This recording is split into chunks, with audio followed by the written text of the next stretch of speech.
oras na tila bawal ang hanggan, mga luhay patak sa buhanginan.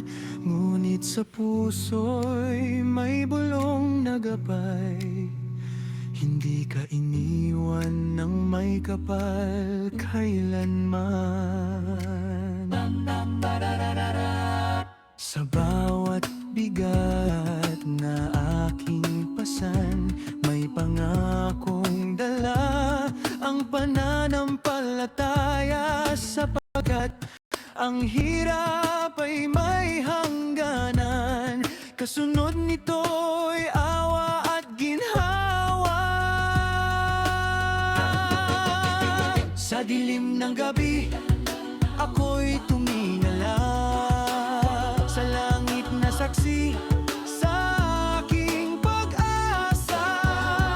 Ang Quran ang ilaw sa aking daraanan, hadith ang lakas sa aking paninindigan.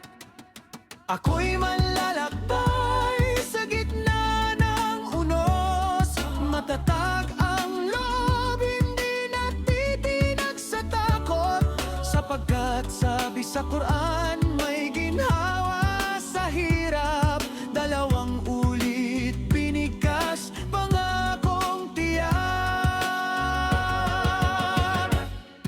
Matapang ang dibdib, may tawakkul sa puso. Sa bawat pagsubok ako'y mas tumitibay lalo, sapagkat ang Allah ay di nagbibigay ng bigat na di kayang pasanin ng kanyang alipin.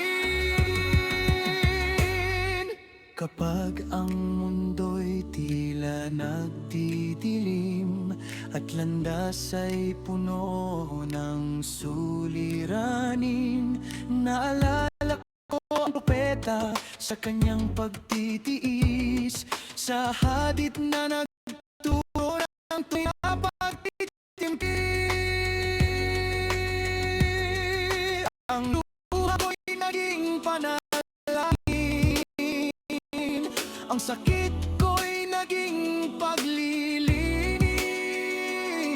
dahil bawat pagsubok na dumarating ay nyabayran sa kasalanan at paglawang damdamin.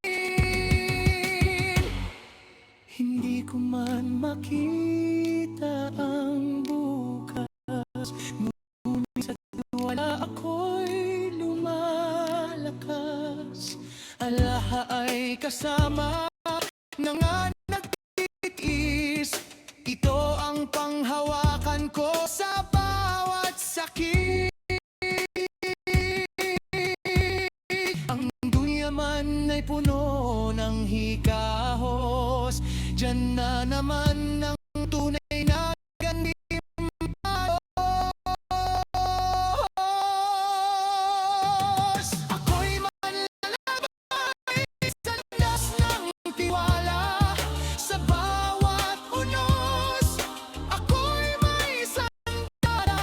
Ang Quran at hadith ang aking gabay, sa bawat hakbang linaalay.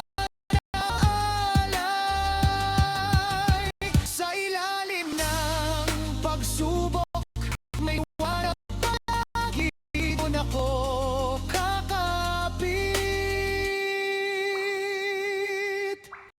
hanggang wakas ng sandali.